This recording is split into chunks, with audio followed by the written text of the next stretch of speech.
Declassified U.S. government documents and witness testimony from former or retired U.S. military personnel confirm beyond any doubt the reality of ongoing UFO incursions at nuclear weapons sites. When I say UFO, the witnesses have described these craft as disc-shaped or cylindrical shape or spherical. These objects are capable of both hovering and high-velocity flight, usually completely silently.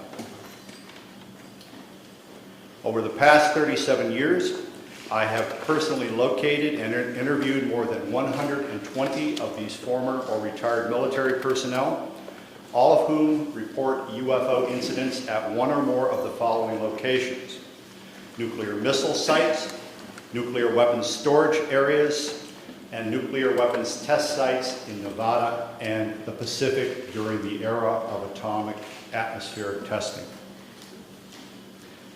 While most of the incidents described apparently involved mere surveillance, presence of the objects with no apparent interaction with anything on the ground, some number of these incidents, as three of these gentlemen will discuss, seem to involve the deliberate tampering with the functionality of nuclear missiles on the part of whoever presumably is piloting the UFOs. Indeed, on one occasion, with which I am familiar, in 1966, according to a launch officer, David Shore, his missiles were temporarily activated just as his security guard was reporting a bright object moving from missile to missile to missile. Aside from the witnesses that I have personally located and interviewed, other persons have come forward to discuss their involvement in these incidents, including all of these gentlemen. They believe, as do I, that the American people have a right to know the facts, and indeed people everywhere have a right to know the facts. This is a national security issue, but it is also a need-to-know issue, a right-to-know issue. Citizens in every country on earth should be let in on this secret, in our opinion. Importantly, declassified KGB documents and witness testimony from former Soviet military personnel confirm that this type of UFO activity also occurred at Soviet nuclear missile sites during the Cold War era. Given the fact that these incidents have gone on over there, including one incident of their missiles being temporarily activated when a UFO was hovering above the missile base, identical to what occurred here, I think we can rule out that whoever are piloting these craft are either American or Russian. I think we can also rule out the Samoans. I believe, these gentlemen believe, that this planet is being visited by beings from another world who, for whatever reason, have taken an interest in the nuclear arms race which began at the end of World War II. Regarding the missile shutdown incidents, my opinion, their opinion, is that whoever are aboard these craft are sending a signal to both Washington and Moscow, among others, that we are playing with fire, that the possession and threatened use of nuclear weapons potentially threatens the human race and the integrity of the planetary environment. This, of course, is speculative. However, given the available facts, it is a viable scenario. Regarding UFOs, there are many unanswered questions.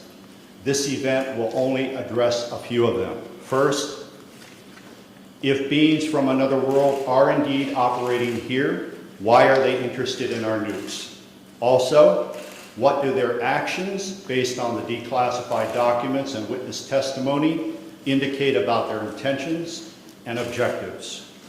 Also, why has the U.S. government chosen to keep U.S. citizens and people everywhere in the world in the dark about these very dramatic, very important events? And finally, isn't it time for the truth to be revealed, not only to U.S. citizens, but humans everywhere? I'm now going to turn over the proceedings to these gentlemen who will introduce themselves. Following our statements, there will be a question and answer period. We will also make ourselves available for extended interviews following the main event. Mr. Salas.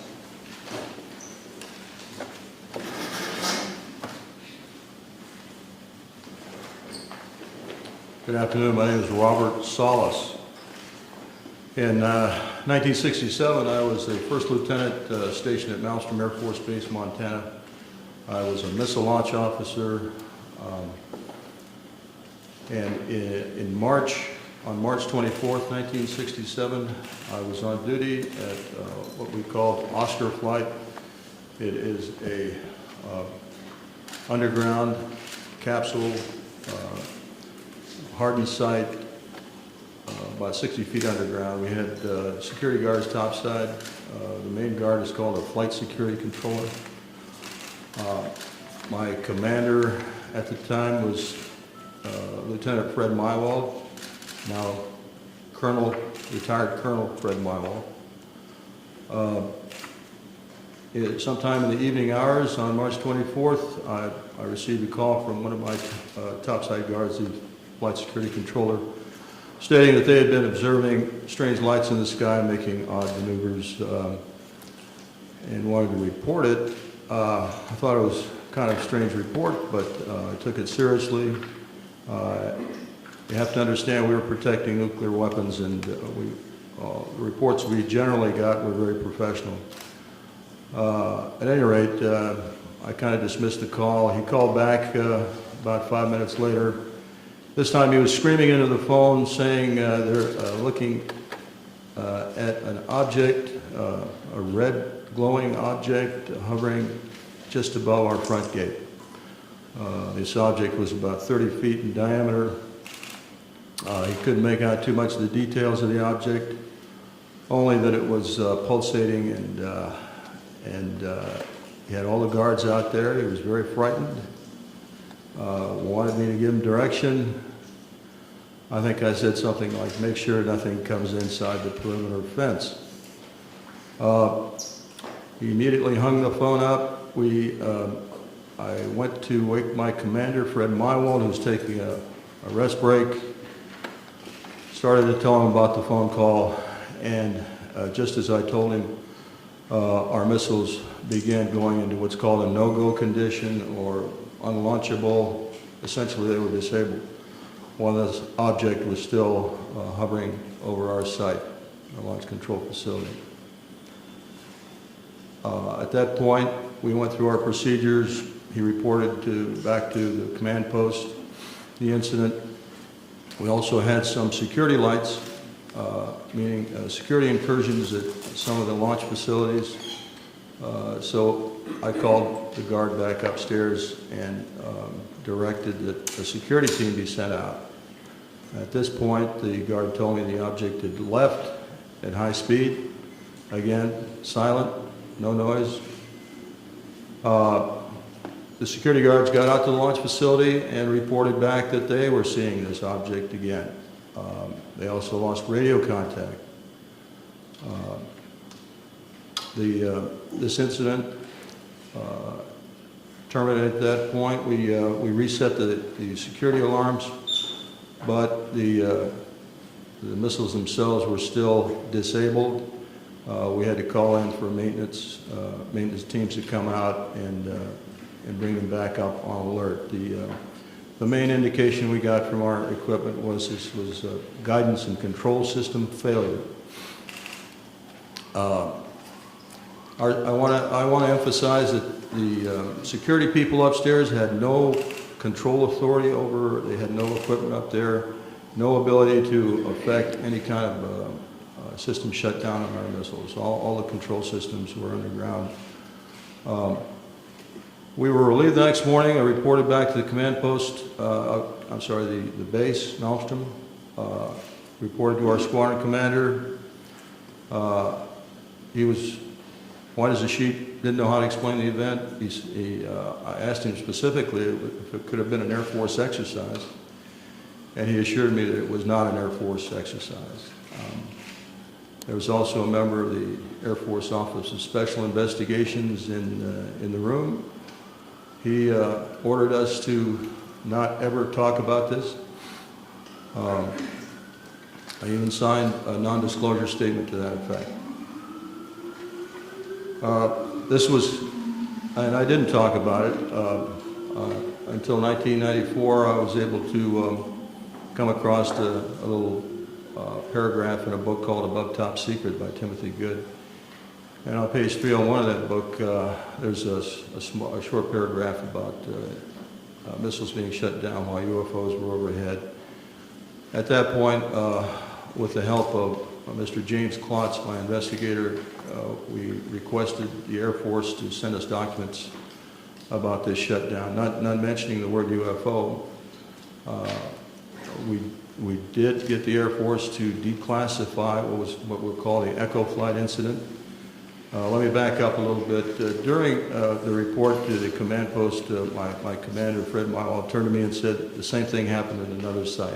At the time, I thought he meant that evening, but it turns out the same thing had happened a week earlier at another site, and he was probably referring to the Echo Flight.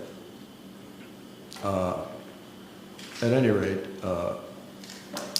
at that point, when we got the Echo Flight incident declassified, I felt I was able to come forward and start talking about it because I thought that's where I was. It wasn't until later I found out it was an Oscar flight, and I realized that not only our flight had gone down, 10 missiles, but the Echo Flight also went down about a week earlier on March 16th. We have extensive documentation on the Echo Flight incident that we received from the Air Force under Freedom of Information Act. We have the testimony of Walt Fiegel, who was the deputy missile crew commander at Echo Flight. I have a couple of letters from the commander, Eric Carlson. Colonel Mywald gave me a telephone interview about this in 1996, and I've got that on tape, and he's given me permission to use that. So we've got audio recordings of some of these witnesses, we've got written statements, we've got documentation from the Air Force, all of this supporting what I just told you.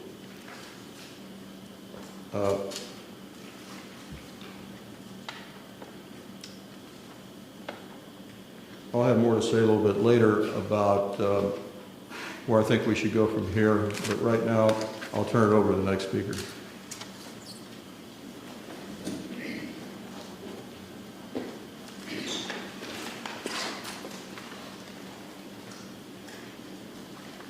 Good afternoon. My name is Dwayne Arneson. I'm going to give an adjunct testimony to what Bob has already spoken about. After graduating from college with degrees in physics and math, I entered the Air Force, got a commission, and served 26 years as a communication electronics officer in positions all over the world, including Vietnam. My highest clearance held was a top secret crypto special compartment information talent keyhole. For those that know clearances, you got to be almost squeaky clean to get that. Back in 1967, I was officer in charge of the communications center at the 28th Air Division in Great Falls, Montana. I was also the crypto custodian. I was a top secret control officer for the division, and I passed out nuclear launch authenticators. In March of that particular year, I can clearly recall a message coming through my communications center, which basically said what Bob has already talked about, that a UFO did in fact shut down several missile silos in Montana. Not being a missile type, I didn't know Oscar flight from Echo flight, so I couldn't relate to any of those details. But the fact was that missiles were shut down by them. Later on, in the mid-70s, about 1975, I was commander of a radar site in Maine, which was adjacent to Loring Air Force Base. Periodically, my security cop and I met with the SAC security police. And on 2 occasions that I can recall distinctly, they told us that UFOs were seen over the nuclear weapons storage areas at Loring Air Force Base, which was a SAC bomber base, as some of you may well know. I don't know what the details were. I don't know if any nukes were damaged or deactivated. I never saw a report on that, so I really can't say. That is history. After retiring from the Air Force, I went to work for Boeing as a computer systems analyst. Bob didn't mention this, but one of my first supervisors at Boeing was Robert Kaminsky. He has since passed away. He was the engineer selected by Boeing to go out and investigate the UFOs, the missiles that were shot down. He living close by where I live in Washington State. We got together frequently on Saturday to discuss UFOs and other topics. And he says, Arnie, those things were perfectly clean and they did not go down by themselves. He then went on to say that halfway through the investigation, the Air Force sent Boeing a message which said, stop the investigation and do not, repeat, do not send us a report. He told me that personally on 2 or 3 different occasions, and no hesitation at all. In conclusion, I've studied UFOs for over 60 years, believe it or not, and I am convinced that somebody out there is trying to send us a message. If I knew who they were, I probably would not be here. Thanks for your time.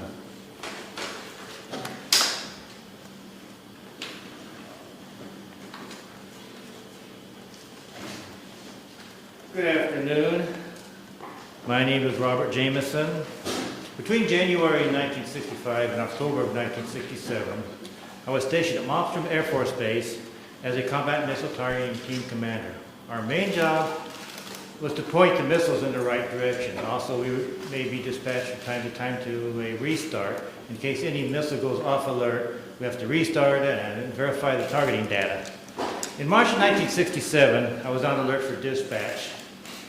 And that evening, I got a call from Job Control saying a missile going down in Oscar flight, go out and restart it, which was nothing unusual up to this point.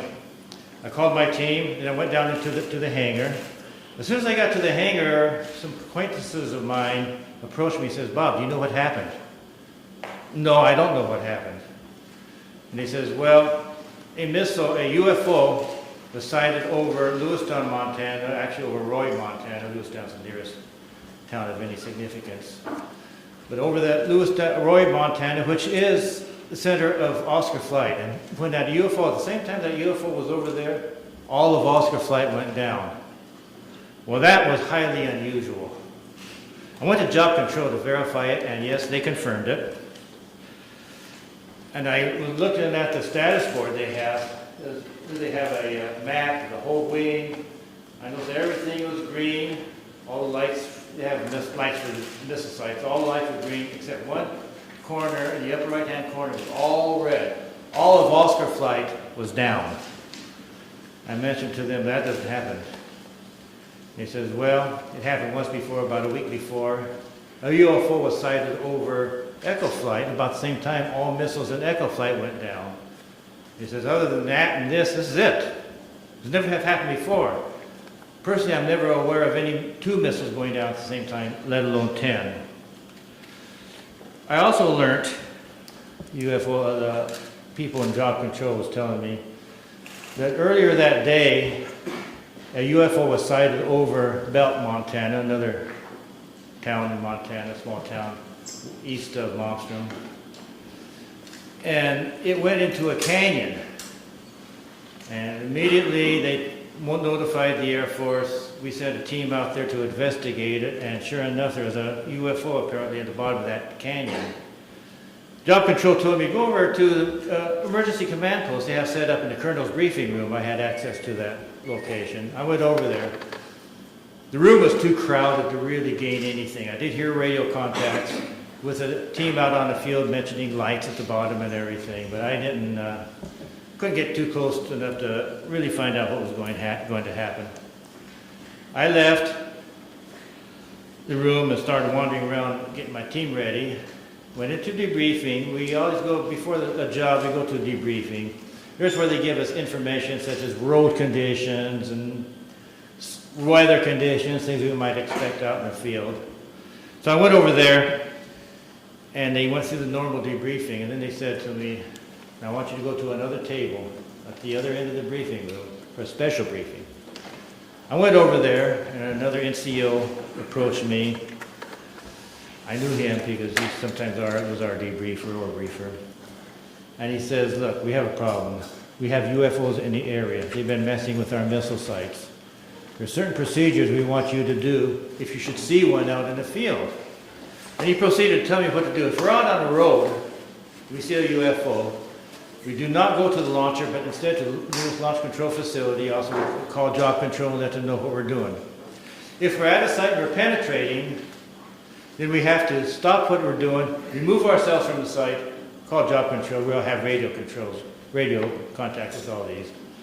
Call the job control and wait for further instructions. Now, if we're at the site and we're doing our work, I have to take myself, my team, and the targeting tapes, go into the launcher, close the personnel hatch.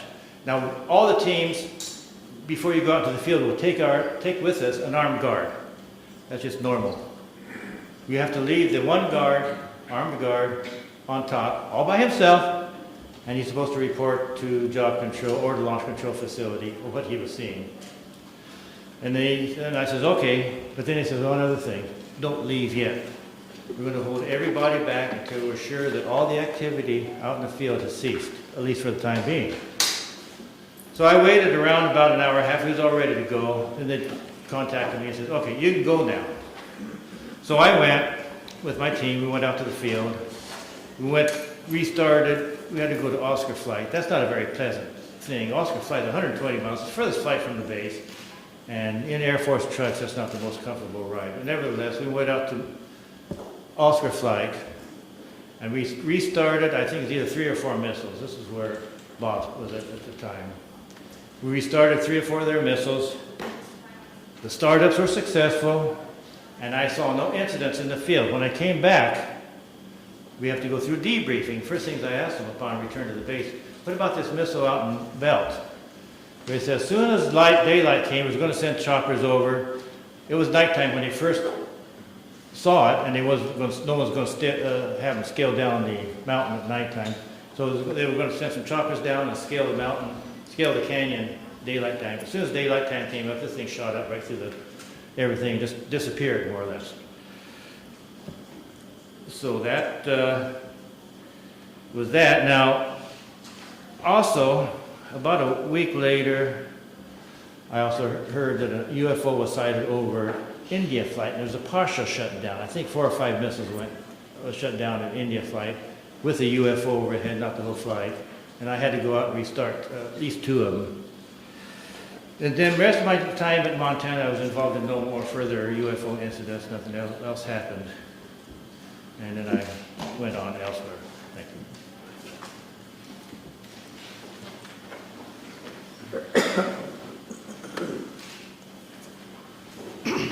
Good afternoon. My name is Charles I. Halt. I retired from the U.S. Air Force in 1991 as a colonel. During my military career, I was base commander of 2 large installations, and at the time of my retirement, I was in the Department of Defense Inspector General's office with total inspection oversight of all services and all service agencies. In 1980, I was reassigned from the Pentagon to RAF Bentwaters as a deputy base commander. At that time, Bentwaters was one of the largest tactical fighter wings in the world. We had the 2 base complexes, Woodbridge and Bentwaters in England, and 4 FOLs in Germany, and 2 additional standby bases. In December 1980, early in the morning, several of our security policemen discovered strange lights in the forest in East Anglia, just outside the back gate of RAF Woodbridge. 3 patrolmen, Sergeant Peniston, Airman Burrows, and Airman Cabanasac, actually were dispatched into the forest and approached a craft. They reported it being triangular, approximately 3 meters on a side, dark metallic in appearance with strange markings. They observed it for a period of time, and it very quickly and silently vanished at high speed. Initially, I was not aware of all the details. I was only told of strange lights, and I was sure there was a logical explanation. 2 nights later at the family Christmas party, we were interrupted. the on-duty flight commander for the Security Police Squadron, Lieutenant Bruce England, came and approached the base commander and I. He was white as a sheet. He said, "It's back." He said, "What's back?" He said, "The UFO." Well, we still were, I should say, non-believers at that point. Since my boss had to do the presentations, I was tasked, unfortunately, to investigate. So I went home and changed clothes. I really expected to find a logical explanation.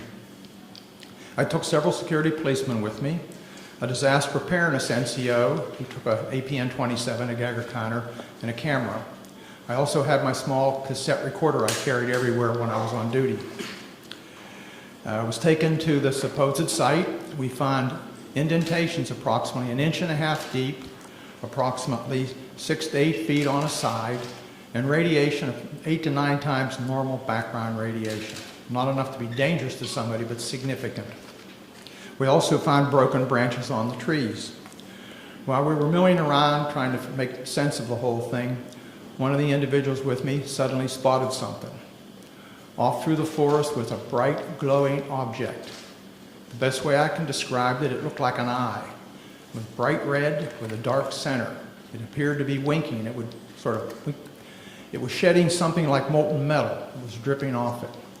It silently moved through the trees, avoiding any contact. It bobbed up and down, and at one point it actually approached us. We tried to get closer. It receded out into the field, beyond the forest, and silently exploded into 5 white objects. Gone. So we went out into the field looking for any evidence, because something had apparently been falling off it, and we found nothing. But while we were searching around in the field, one of the people with me noticed some objects in the sky to the north. There were 3 or 4 objects in the north, brightly colored, changing from elliptical to round, and moving at very high speed and sharp angular movements as though they were doing a grid search. While we were watching them, somebody else noticed to the south there were 2 objects just sort of hovering in the sky. One object approached us at very high speed, best guess is 3,000 to 5,000 feet, somewhere in that neighborhood, stopped directly overhead and sent down a concentrated beam at our feet. It was about 1 foot in diameter. The best way I can equate it is sort of a laser beam. We stood there in awe. Was this a warning? Was this an attempt to communicate? Was this a weapon or just a probe? Just as suddenly as it appeared, click, it disappeared. We stood there, really concerned. About that time, we noticed the other object to the south was sending down beams, about a mile and a half away over Woodbridge Base. We had 3 different radios with us, the police radio, the security police radio, and I had the command net. All 3 radios were functional. We were talking to control centers. They were constantly breaking up and we had great difficulties communicating, but we were able to discern that on the police and security net that some of those beams were either falling into or near the weapons storage area, and there's a great deal of concern. It really bothered me at the time. Every time something of significance happened that night, I kind of clicked on my little tape recorder and recorded it so I'd have a record of it for the next day. Unbeknownst to me, a copy of that was released by one of my coworkers several years later, and hence there was a lot of publicity. My superiors at the time were informed what happened. I briefed my boss. I played the tape for him. He listened intently. He was aware of the incident because he was monitoring the night before on the radio. He and several others were. He took the tape to the 3rd Air Force staff meeting the following Wednesday. 3rd Air Force was the Air Force headquarters at that time in England. Played it for General Baisley, the commander and staff. They all sat silently. The decision was, it happened off the base, so it's a British affair. In other words, they were loath to get involved. So my boss came back and threw me the tape recorder, and I said, well, what do we do, boss? He said, get with Squadron Leader Moreland, who was the British liaison officer, and do a report. It's their problem, not ours. Gosh, here I am kind of caught in the middle, and I'm the junior guy here. Whoa, why did I ever get involved? Well, Squadron Leader Moreland was on vacation in Wales at the time. He came back and he was quite upset that he was in the middle of the thing too. So he said, well, write a memo. So I wrote I shall call it, cleaned up memo, just kind of unexplained lights, just to kind of get them to come out and investigate and look into the thing. Well, gave it to Moreland. Unbeknownst to me, Moreland sent a copy to his superior, 3rd Air Force. I didn't know that at the time. The copy to MOD was apparently buried in the files.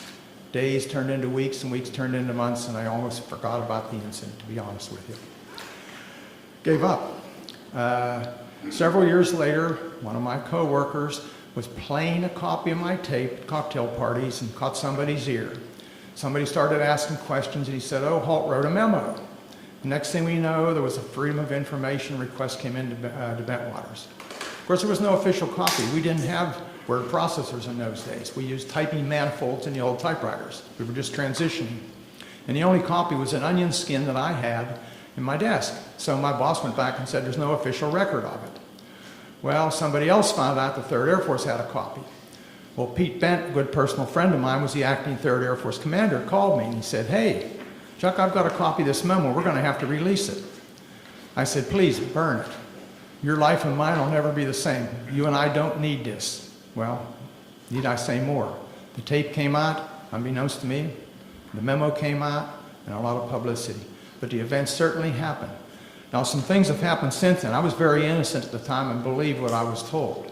I asked the OSI if they had an interest, and I was told, "Oh, no, not at all." Wrong.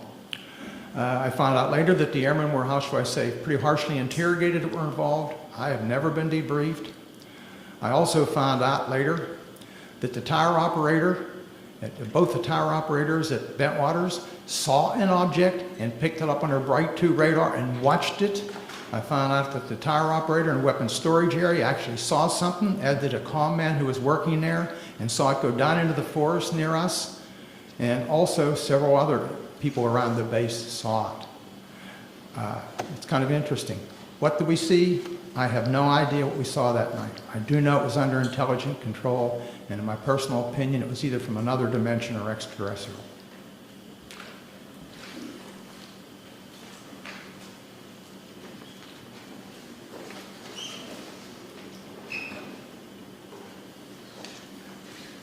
Good afternoon.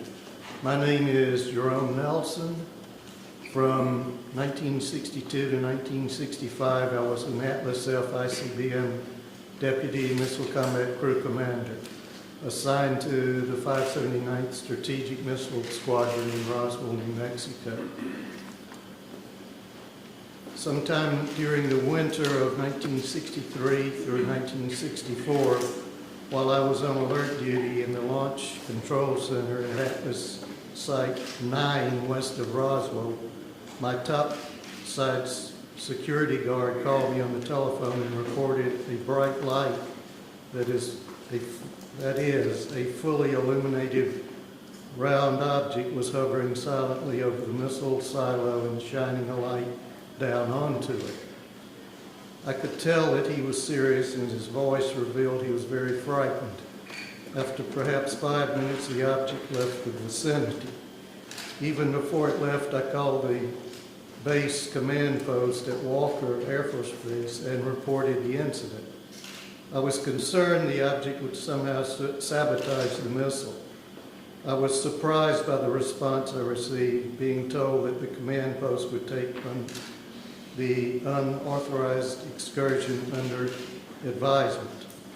I was never debriefed by my commander or anyone else, which I found quite puzzling and frustrating. Over the next month or so, this type of incident occurred several more times while I was on duty at Site 9. I would estimate the total number as more than 3, but fewer than 10. On each occasion, I would call the command post, but each time my report was met with the same apparent indifference. During each of these incidents I witnessed, the guard would call the Launch Control Center and report the UFO. Several guards were involved over time and were all obviously frightened by the object hovering over the site. Their voices were actually trembling. Because of my duties in the Launch Control Center, I could not go topside and look at the objects myself.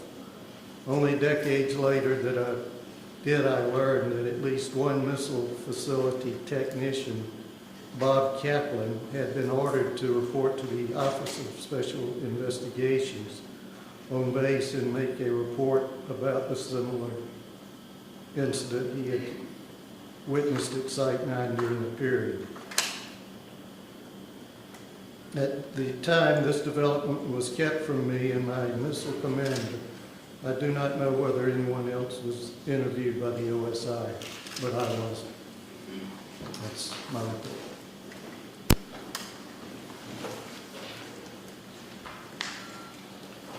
Well, good afternoon, ladies and gentlemen. My name is Patrick McDonough, and I'm here today to relate an experience that happened to me in September of 1966. That's 44 years ago. But that experience was so significant, it was basically burned in my memory. I haven't forgotten about it at all. But I am getting older, and I did want to put this experience and relate it on the record. A little background on me: I had enlisted in the Air Force in Berkeley, California in the first week of November 1962, at the onset of the Cuban Missile Crisis. It was going. I felt patriotic. And up to that time, I had been studying engineering in college. I had 3 years of engineering. And the Air Force, considering my background, trained me to be a geodetic surveyor. And I was assigned to 1381st Geodetic Survey Squadron in Orlando, Florida. We basically, in 1965, we moved to Warren Air Force Base in Wyoming. On average, I would spend 9-10 months a year on temporary duty, surveying for latitude and longitude at our missile sites and aircraft bases for positioning missile and aircraft guidance systems.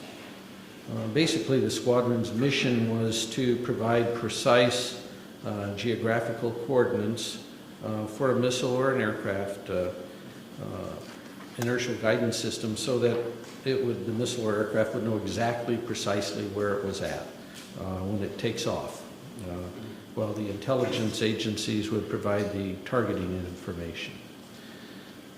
In early September of 1966, myself and 2 other airmen, an Airman First Class Al Kramer and a Airman Third Class Charlie Coates, we were temporarily assigned to Malmstrom Air Force Base, and were ordered to provide or perform the initial geodetic surveys for the last 50 missile sites there. There already was 150 Minuteman I sites, and we were putting in the last 50 for the wing.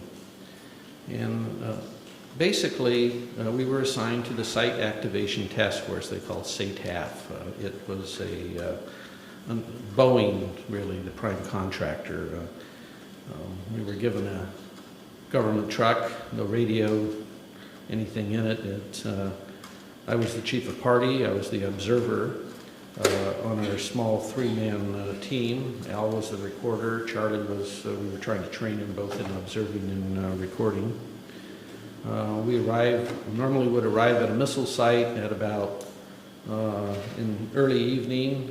We'd set up our instruments, and basically what I was doing was the star observation to provide precise latitude and longitude. On the night of this incident that happened, we were completing a series of what we call celestial astro-azimuth observations southeast of Conrad. And I was doing the observing, Al was recording, and Charlie was assisting Al with the chronometer on the time hacks as I tipped on Polaris. The unusual thing about this missile site I was at was that the blast hatch of the silo was open. And that was very unusual. Normally when I'd go to these missile sites, even though they were not activated yet with a missile, they were always closed. The monoliths were there. We do 4 monoliths and do a precise quadrangle. And the work we did was very precise. It involved a lot of, it was basically all using star shots. And so here's a site that we arrived at in the blast hatches open. And we're nearing completion of the star observations. We had been to the other 3 monoliths, and I was at the monolith at the next to the hatch. And it was probably about 1:30, and a unidentified flying object came from the north and stopped right over us. I would say it was probably about altitude of 300 feet or so, maybe a little higher. It's a little hard to tell in the dark. It was round. It had, I would estimate its diameter at about 50 feet, kind of like a pretty large, like a wingspan of a B-52, something in that range. It's pretty large. It seemed to have pulsating lights going around it, and it had a white light from the center looking down into the silo. There was no wind, there was no noise. Still only stayed there maybe 20, 30 seconds at most.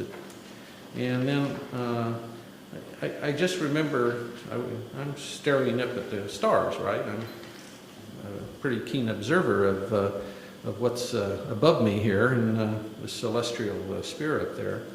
And I just said to myself, what if this thing beams us up and takes us off to some distant place and never return to Earth again? I mean, this is going through my head here while this thing's above me. And then from this dead stop, it shoots off to the east, just like now you see it, now you don't. It just,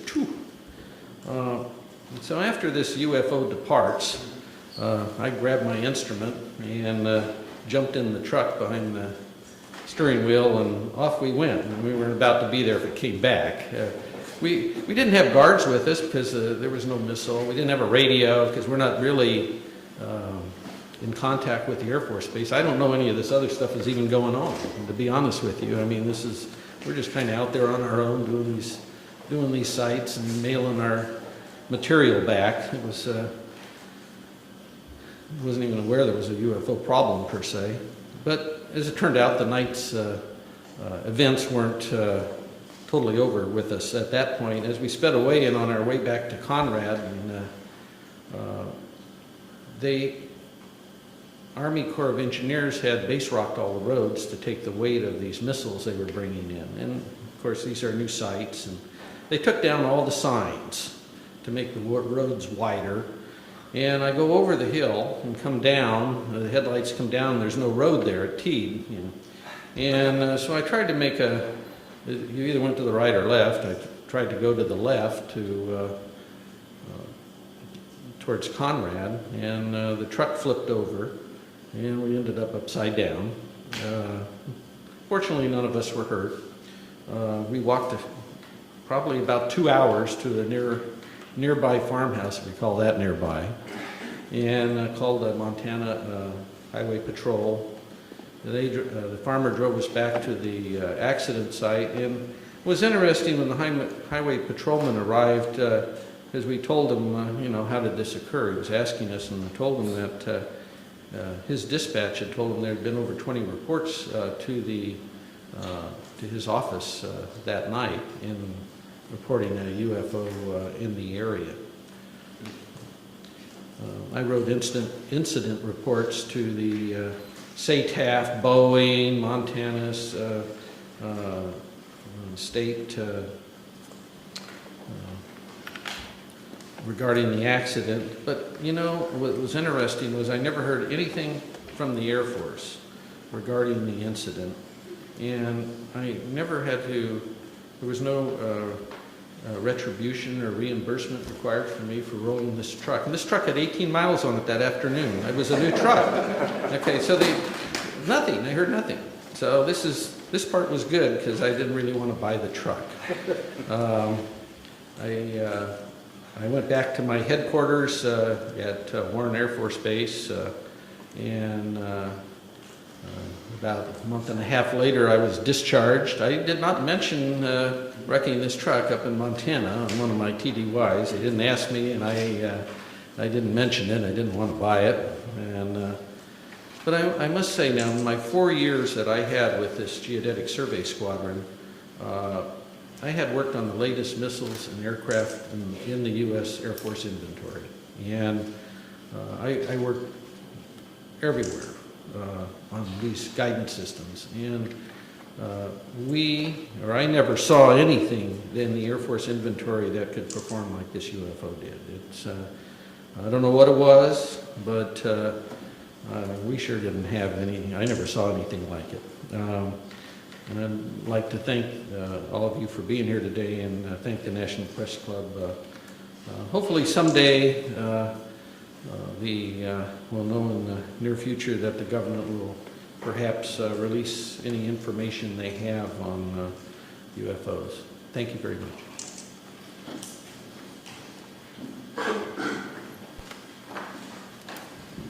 Hello, everybody. I'm Bruce Fenstermacher. I don't have any exciting stories like rolling a truck with 18 miles on it.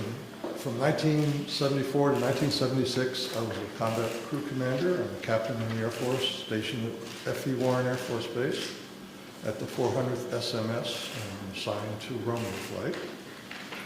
In the fall of '76, my deputy, who I'll call Sam because he's not giving me permission to release his name, we were on alert, trying to stay awake. We were listening to the conversation between the flight security controller of the topside NCO and the strategic alert team, the security alert team, the SAT. Kind of that was one way to stay alert, because the SAC duty is moments of terror with hours of boredom. And suddenly we heard the FSC call the SAT team and say, stop the vehicle.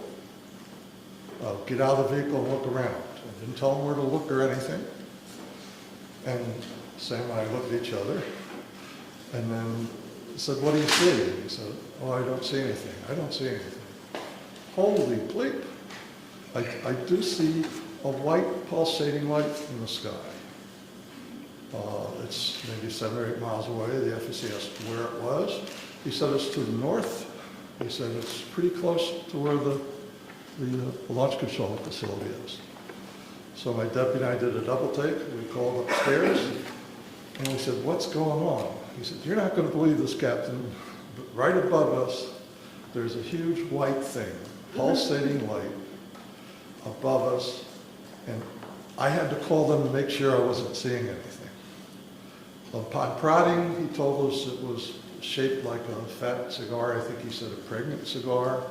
White pulsating light. Between the pulsations, he saw red and blue lights. It was silent, because I prodded him saying, is it something for a helicopter? He said, no, it's very silent. We're talking to him for several minutes, and he says it's starting to move away along our access route. So we hung up. My deputy and I say, what do? We got to report this. He calls down, the FSC calls down shortly and says it's over one of our launch facilities, the missile silos, and it was the closest one along the access road. So I ordered the SAT team to go to that site. And they called in through the FSC, so they had to go back for batteries. And they were a little slow getting out, so I was kind of ordering them, come on, get on, get going. And at the same time, we contacted SAC command post at F.E. Warren. And NCO answered, and we told him the story, and he laughed and said, when it eats the SAT team, call me back. So the SAT team never got to that LF. It silently moved again to another launch facility. We called the SAT team 3 or 4 times. I'm sorry, we called command post 3 or 4 times. The last time, and we got the same nonchalant attitude. The last time I said, are you logging this? And they said, no. So I said, give me the officer in charge.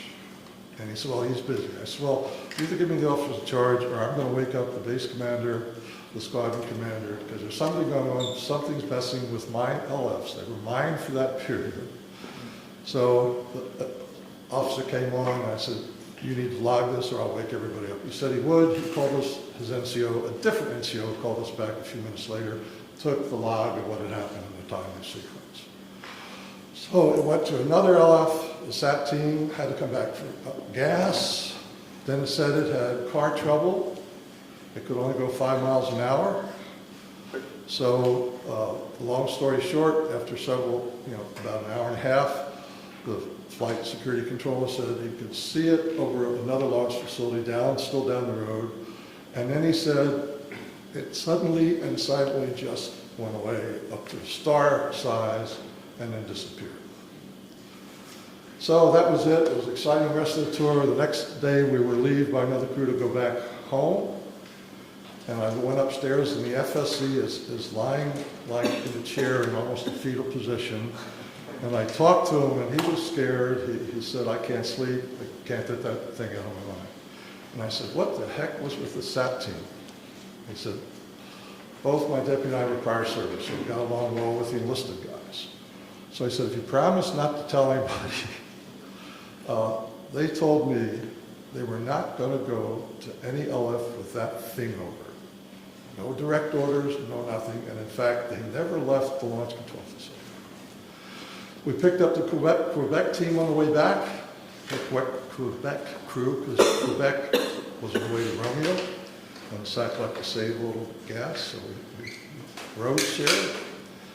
And they told us that earlier that evening, they had the same sort of thing flying over several of their launch facilities. And I said, what happened? You reported it. And they said, are you crazy? We didn't report it. We're not going to report it. I said, well, I did. He said, well, if you tell them about us, we're going to say it never happened. So we went back home. I reported to my squadron commander. The next few, we always have departure meetings when you go out for alert. The next several departure meetings, we have an unusual visitor. We have an officer in a uniform telling us that you may have heard rumors about this. It didn't happen. It's top secret. And I wanted to stand up and say, which is it? Didn't it happen, or is it top secret? So that's my event, I think. Mr. Salas.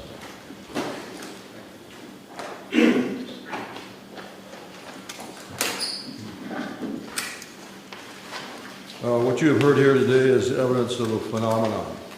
It sounds fantastic, and it is fantastic. We presented this evidence in the public interest of open government. Our signatures on affidavits in the press kit that you have attest to the truth of our statements. Our evidence is now public domain. The real question is, what is the public going to do with it, this testimony? It has been a general practice in the media to scoff at these kinds of stories, make light of such testimony. We can only ask that you take the time to give some serious consideration, not only to our statements, but to the statements of other witnesses out there who have similar incidents. There is also documentary evidence that helps support what we have said. We hope you'll take the time to at least take a look at those, research this a little bit, and if you do, I think you'll come to the same conclusions that we have. That is that the UFO phenomenon is real, not imaginary. There's current excessive secrecy in our government surrounding this phenomenon.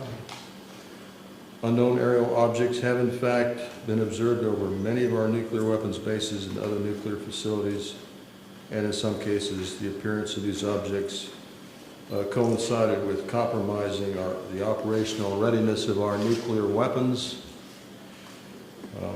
Although each of us might have different opinions about the meaning and intent of these incidents, I think we can all agree that the tampering with nuclear weapons is a national security concern.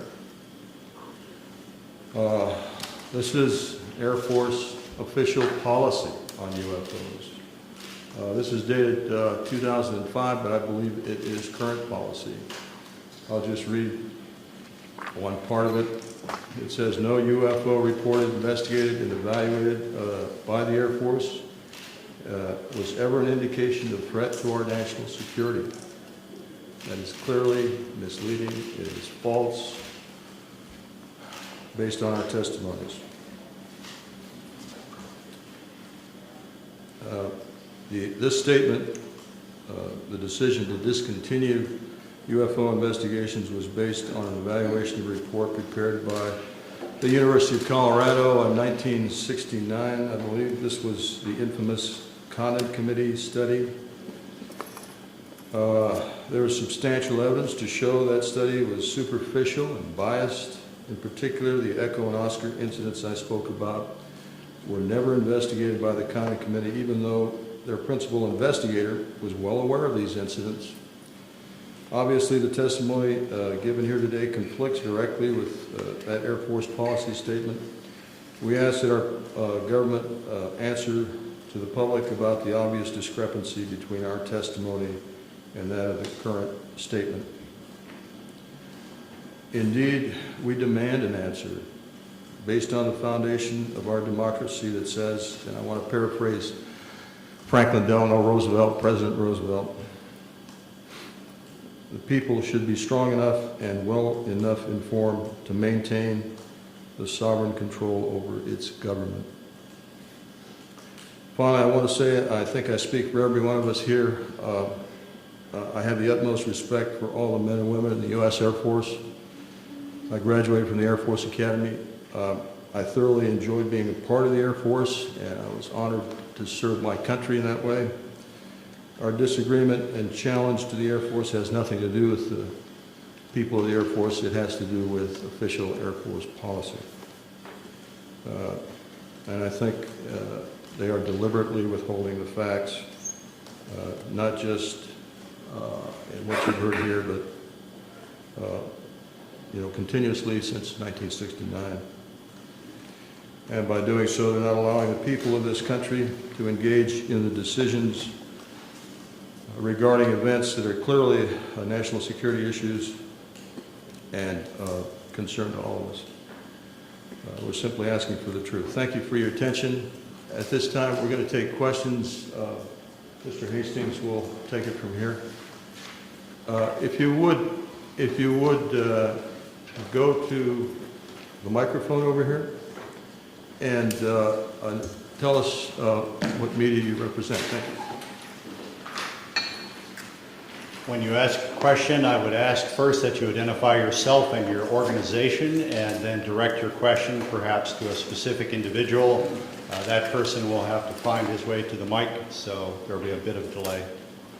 Pat McHugh, the Daily Trojan, University of Southern California. We just did a big event here, and Lucas Arts, Mr. George Lucas himself. I wanted to commend all of you. You guys are soft-spoken, but you carry a big stick, and that's exactly the way to approach this issue. I remember when UFOs first got going, it was like a laughing matter until they started revealing themselves in the deserts, Arizona, Colorado, and so forth and so on. I'm standing up here not only because if I'm a resource to anybody, if Lucas Arts is, please let me know, and I'm glad to do whatever I can to help you. As well, I wanted to point out that my friend Charles Stone back here is something of a real authority on UFOs. He does quite extensive work, websites and all, and is a real authority if you need some questions answered. That's it. Hello, Jeff Schogel with Stars and Stripes. Two quick questions. Mr. Hastings, you had mentioned that this is an ongoing phenomenon. Is there an incident later than 1980 that you were aware of? And then also, are there any testimonies here today that are new that have not yet been documented or been in the public domain? This is a cross-section of the witnesses who've come forward. The latest incident involving nuclear missiles was at Malmstrom Air Force Base in 2007. However, the person is still active duty Air Force. I'm not going to elaborate on that until that person is separated from the Air Force. Another incident occurred at the Nellis Air Force Base, Nevada, Area 2 weapons storage area. A series of incidents, the latest being in April of 2003, in which there were unidentified aerial objects maneuvering near the weapons bunkers at that facility. More recently, civilian sighting reports in Orange County, California, at the Seal Beach Naval Weapons Station, a series of bunkers, again containing nuclear weapons. There were local media reports of multiple sightings in March of 2009 near this weapons storage facility. This is ongoing. This is the tip of the iceberg. We can only catch as catch can. I am of the opinion that for every incident that I'm aware of, and for witnesses that we've got in hand, there could be 10, there could be 100, there could be many, many more incidents that I'll never know about because the people won't come forward. They'll wait years or decades to talk about what they know. And is anything that has been said here not been in the public domain before? I'm sorry? Anything that has been said here, I know I've heard the incident that Mr. Holt referred to, I've seen Mr. Salas. Is there anything here? The other people that you've heard here today, I reckon you've not heard about. The testimony of the majority of these people have not hit the national airwaves, so to speak, or the national media. There have been websites, I've written articles and so on, but the majority of these witnesses have not received national or international exposure. I think if we could maybe limit one question per person so we can get everybody accommodated. Yes. Gentlemen, Stephen Smith, KSHE Radio, St. Louis. I commend you all for being here. What an incredible panel. And Robert, you and I have always spoken over the phone. I'm still editing the book. I was at Naval Headquarters in communications through the Carter administration. And I can affirm what you're all saying. This phenomenon is incredibly real. And one day, a gentleman came into our comm station, came up to me, I had never seen him before in my life, and said, "Do you know that we have aliens on ice?" And I was just taken back and speechless. I didn't pursue with any questioning. And he turned around and walked away and walked out. I have been a contactee twice in my life, both times in Santa Monica, California, one in 1986, one in 1997. Incredible experiences that I won't go into detail right now. But I just want to say, bravo, gentlemen. Thank you. Thank you. Spencer Ackerman with Wired. Mr. Hastings, could you elaborate on why you've speculated that the unidentified flying objects that all of you have described possess the agenda of trying to tell us to turn away from our path of use of nuclear weapons? Are there other potential explanations that you've considered and found less plausible? Is there a possible offensive threat to the world from these UFOs? As I said in my introductory remarks, that's speculative on my part. However, given the available evidence, that is a plausible scenario.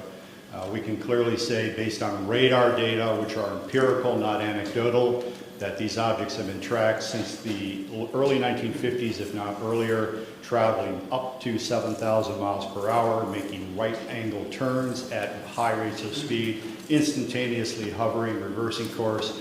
If we or the Russians or any country on Earth had those kinds of craft in the early 50s, why have we spent the last several decades developing fixed-wing aircraft with far inferior abilities? These are clearly, in my view, a technology from somewhere else piloted by beings from obviously another world or another dimension. Moreover, the fact that missiles have been tampered with here and in the former Soviet Union, and on one occasion in each country, about which I'm aware, actually activated, I think we can rule out that these are the Americans attempting to start World War III or the Russians attempting to start World War III. Again, the technology involved is so superior, and we cannot conceive of a logical scenario whereby either of our countries would attempt to activate nuclear missiles for any reason under the sun. Now, our opinion is that whoever these beings are, they are indeed attempting to send a signal that we are playing with fire, that we are gambling with the human race's future. There are other possible scenarios. I have half-jokingly said from time to time, maybe they're planning to invade Earth and they don't want to inherit a radioactive environment when they do. Now, I don't believe that's what's going on by any means. I don't think humankind is in jeopardy from whoever they are and what their intentions are, except we will have our minds expanded. There will be a paradigm shift. Traditional institutions such as religions, governments, other social institutions may indeed be threatened by what is coming. That is just a logical consequence of what is about to occur. But if indeed this Earth is being visited by other races, and if those races are, one or more races, are in fact repeatedly monitoring and sometimes tampering with our nuclear weapons, that secret, in our view, should not be kept from the citizens of this planet any longer. But you don't think there's an offensive element to their contact? I don't think there's any potential hostility, except again to closed-minded people. Could I answer? Sure. This is to the question of hostility. What you've heard up here, and especially in my case, they could have done a lot more damage, in permanent damage to our weapon systems, and they didn't. All of these weapons, in my case, were brought back up on alert. It took a day or so, but everything was fine. If they wanted to destroy them with all the powers they seem to have, I think they could have done that job. So I personally don't think that this was a hostile intent. Hi, I'm Charles Stone with the Tiger News Service. I didn't ask my friend to come up and make that statement for me, but appreciate your patience. I've published internationally in the history of weapons of mass destruction, including going back to the 1940s, and these incidents go back to at least that period of time. That U.S. government military facilities that were doing high-tech development in that period of time also reportedly at least had UFO visitors of various types. And that there is archaeological evidence that there have been what we would call there's the evidence of what was almost certainly atomic warfare in ancient history, at least twice. And also that I'd like to mention that one of our biggest and most powerful government agencies was founded in part to monitor UFO activities. That was the National Security Agency in the late 1940s. Did you have a question, sir? Are you aware that the NSA was partially founded to monitor UFOs?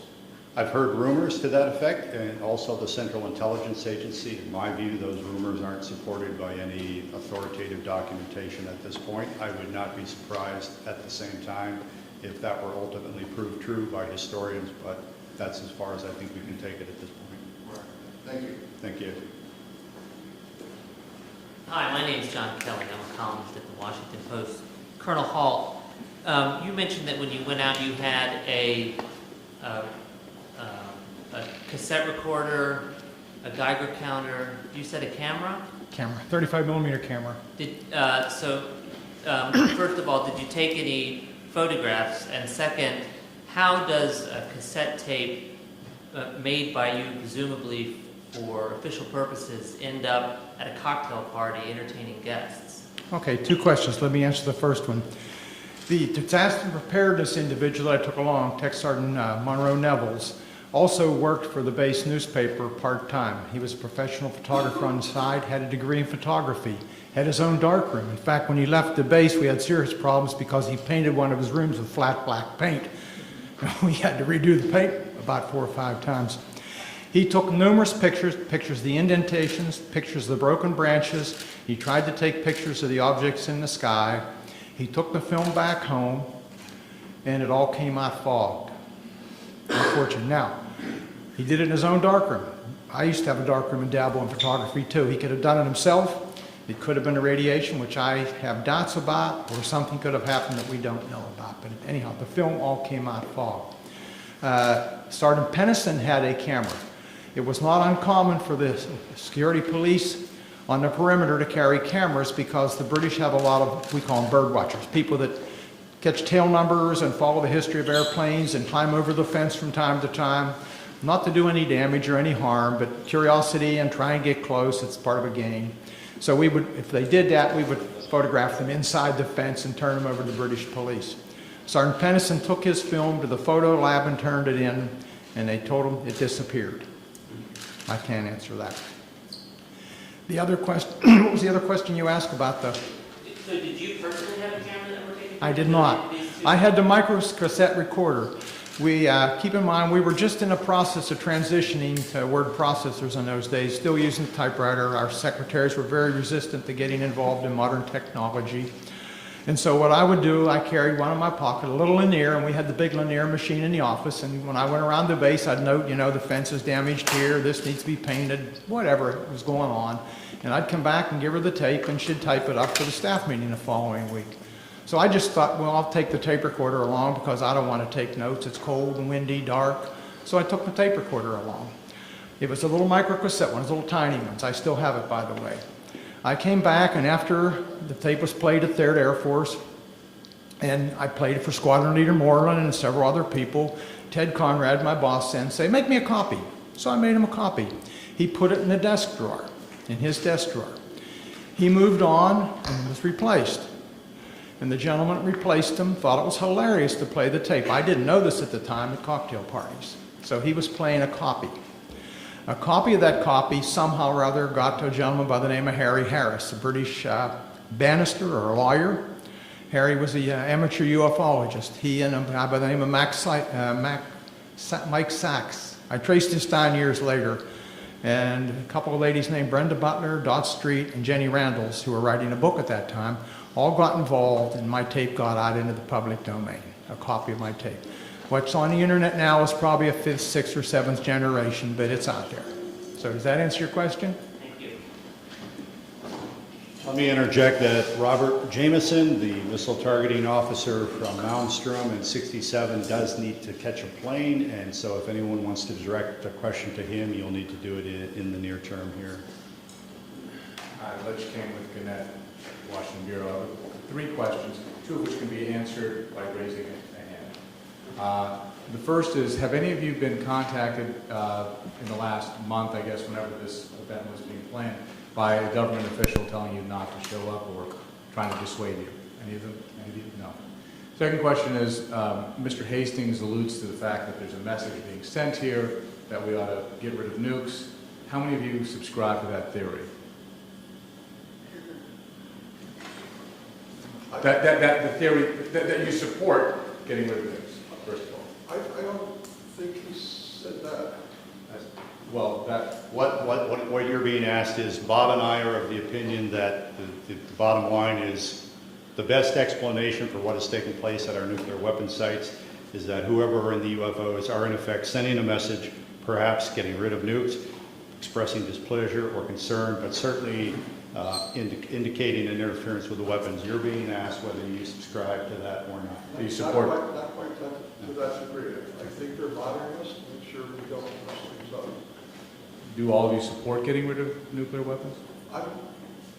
Show of hands. Okay.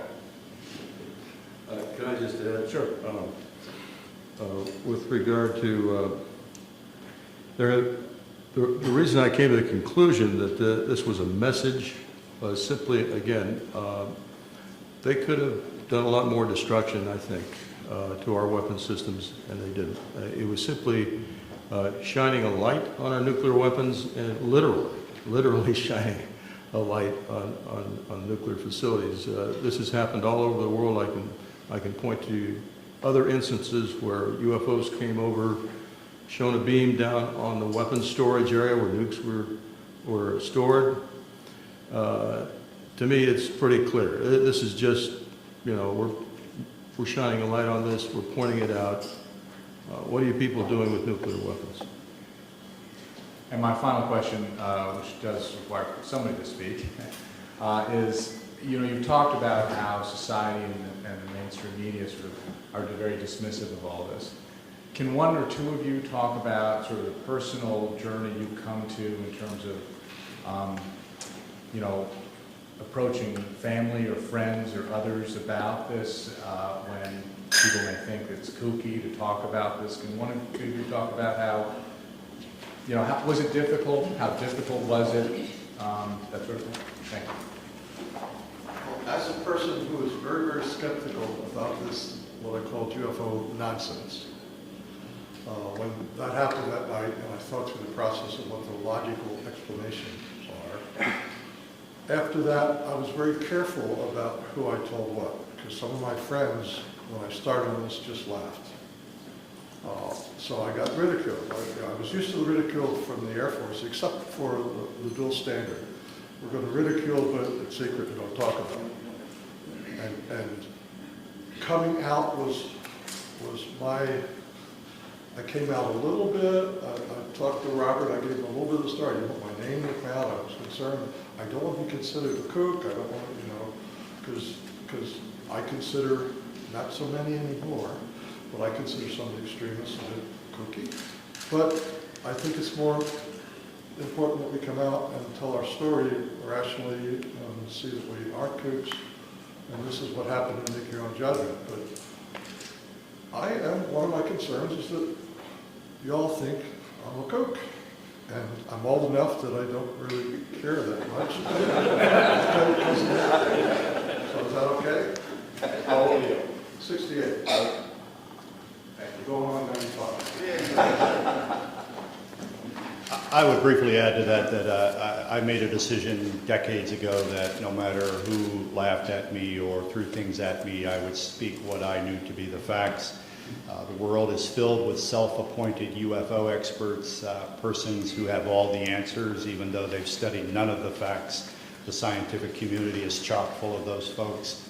Journalism, frankly, is chock full of those folks. We're presenting credible witnesses for open minds, people who have an objective sense of their duty to inform the American public about the reality of the situation. We're providing you not only these witnesses, but many other witnesses who can testify as to the reality of all of this, and you may draw your own conclusions. I'm Lisa Fan from Epoch Times newspaper. My question is toward Mr. Arneson. You mentioned there was someone over there trying to send us a message. I wonder what kind of a message. Do those aliens consider our Earth people have a threat to them, or they just try to defend, or they try to come here to occupy, take over Earth? What kind of message? If I knew that answer, I wouldn't be here. I really don't know. But they're trying to tell us something without a question. Whether it's don't go much further, get rid of the things, I don't have any idea. Are they from the extraterrestrial? Who knows? Are they from other dimensions? Who knows? Are they from underneath the earth? Who knows? Your guess is as good as mine, and I can't answer that question. Anything else? The government are trying to conceal this information, the fact actually, for all those years. Do you think this will do good for the society's stability, or is it kind of prevent for some advance or further research for our society? No, that's a big one. We have been lied to for so many decades about the truth of the matter, and I think we need to have more openness in society as far as what these things are. Recently, in the last year or two, the Catholic Church has said publicly, you know, it's okay, ETs can exist. They're our brothers, and they are theologically saying it's okay to believe in extraterrestrials. And if the Catholic Church says it, that's got to have a big stake, I would think, as far as the Western world is concerned anyhow. Do you think right now it's a time for human beings to admit there are other spiritual beings in the universe besides the human race? Oh yeah, I think that's so. The thing is, people are so wrapped up nowadays in their own world. They're worried about jobs, they're worried about mortgages. They could care less about UFOs and ETs and paranormal events and whatnot. That isn't even on their radar scope.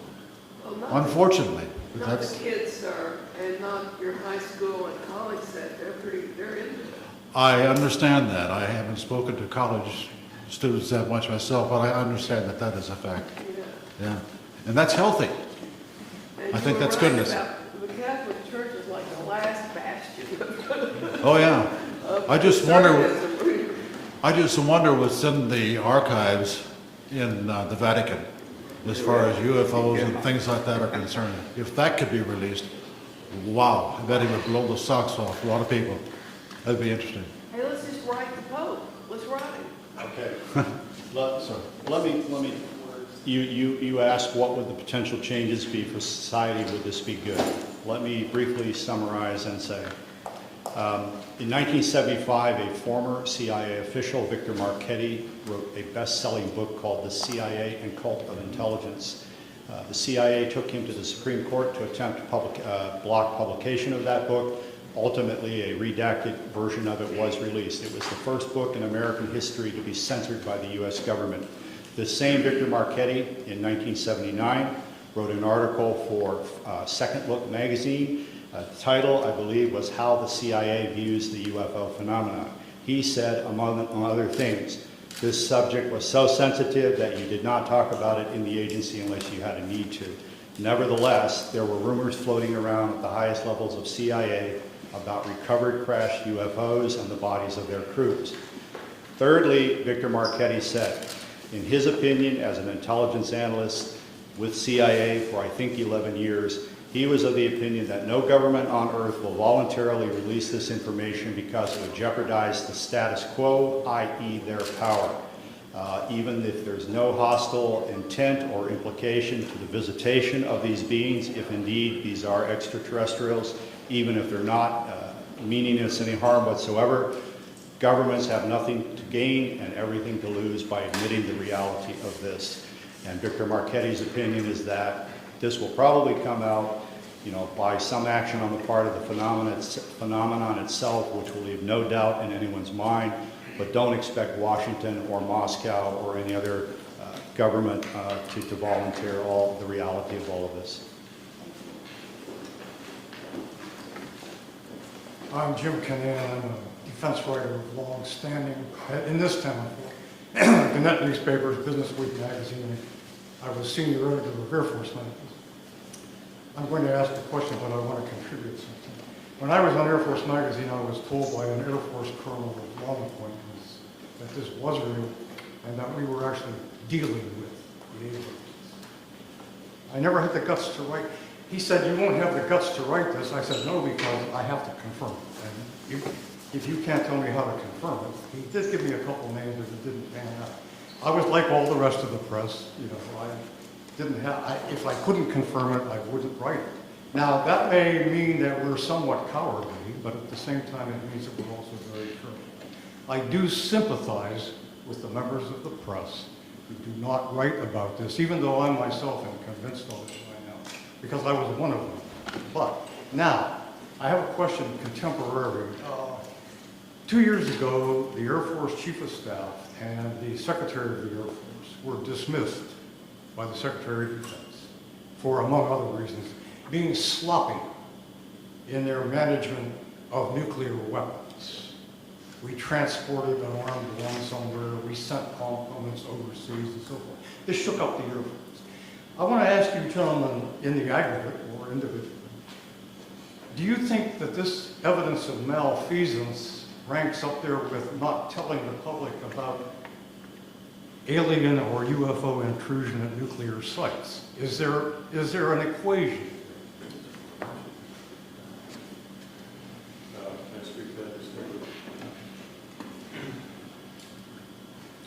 I don't know about ranking, but it points out the dangers of nuclear weapons. The fact that these accidents have occurred, serious accidents with nuclear weapons, and it just points out how dangerous it is that we have them. I don't know how to compare that with the cover-up. I'd have done an analysis of the cover-up, and I'd be glad to give it to any of you guys that are interested. But I think it's related in the fact that the cover-up of the fact that UFOs did intercede with our nuclear weapons is extremely important. May I add something? This Air Force colonel who talked to me about all this, he did so in result of my questioning about it after a Japan Airlines freighter over Alaska was trailed by a UFO in 1987. I called all over Elmendorf, FAA, the Pentagon. And then I was approached by this colonel whom I had known, who said, I understand you're interested in UFOs. And I said, well, I have something to tell you. And since he had known me a long time, that's why he got into this. It had no great enterprise on my part, and I still don't know what to believe. But would you comment on, he also said, though, that we have a lot of misconceptions about what they are here for. He said they basically don't give a damn. They don't care what we do.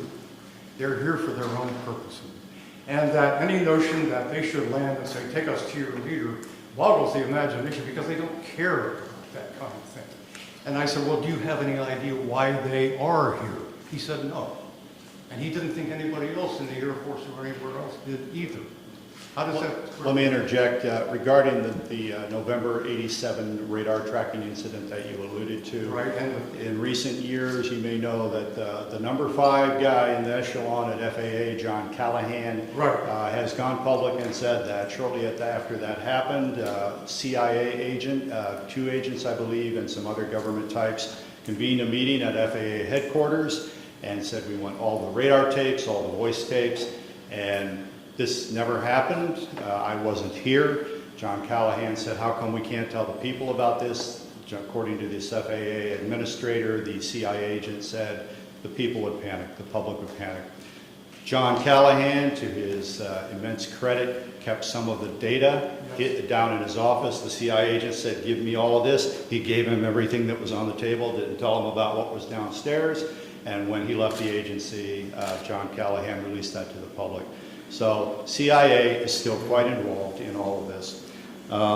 Leslie Kane's great book includes that again. I think regarding, well, to follow up on the other part of your question about, what are they up to, why are they here, and so on. No one knows. Maybe the people at the CIA and the Pentagon and the Kremlin don't even know. However, these very simplistic scenarios of if they're real and they're here, why don't they land on the White House lawn? Well, if they're anthropologists and this is a classroom experiment, you don't interject yourself into the experiment you observe. Or an alternate scenario, if this backwards planet is on the verge of a nuclear holocaust, maybe on a limited basis you intervene in a way that the Pentagon knows what's going on, the Kremlin knows what's going on, except for troublemakers like us, the public at large in either country does not know what's going on. So in effect, you send a signal, in my opinion, to governments about nuclear weapons without alarming the general populace.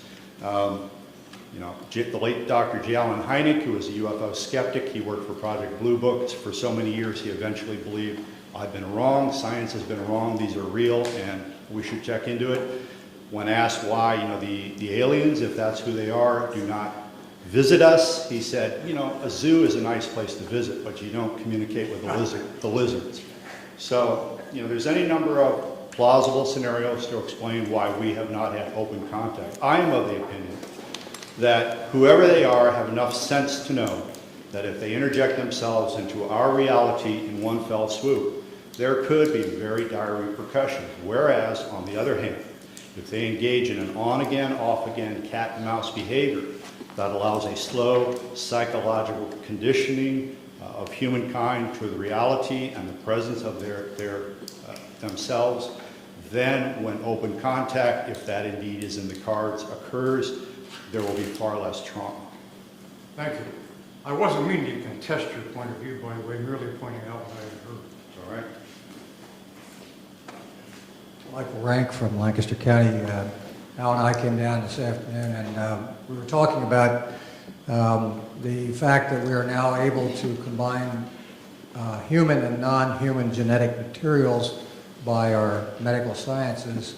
And I don't know whether any of you have had a chance to read Professor Jacobs' book, The Threat. He's a tenured professor at Temple University, and he has been doing